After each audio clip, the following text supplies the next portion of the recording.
कराची वालों पर बिजली गिरा दी। शहरियों को बिजली मिले न मिले, भारी भरकम बिल जरूर मिलेगा। के इलेक्ट्रिक हुक्काम मई के फ्यूल एडजस्टमेंट का रोना धोना लेकर पहुंचे। नेपरा ने मनमाने इजाफे की दरखास्त मंजूर कर ली। बिजली एकदम ₹9.42 महंगी कर दी गई। मई के इस्तेमाल होने वाली बिजली के इजाफी चार्जेस सार्फिन को अगले बिल में देना होंगे। सार्फिन पर बिजली का बम गिरा दिया गया है। नेपरा ने कराची वालों पर यह बिजली गिराई है। अब शहरियों को बिजली तो नहीं मिल रही, लेकिन भारी भरकम बिल जरूर मिलेगा। के इलेक्ट्रिक हुक्काम मई के फ्यूल एडजस्टमेंट का रोना धोना लेकर नेपरा पहुंचे और नेपरा ने मनमाने इजाफे की दरखास्त फौरन ही मंजूर कर ली और बिजली ₹9.42 महंगी कर दी गई है।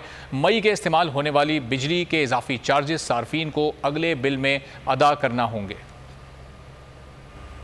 कराची वालों पर बिजली गिरा दी। शहरियों को बिजली मिले न मिले, भारी भरकम बिल जरूर मिलेगा। के इलेक्ट्रिक हुक्काम मई के फ्यूल एडजस्टमेंट का रोना धोना लेकर पहुंचे। नेपरा ने मनमाने इजाफे की दरखास्त मंजूर कर ली।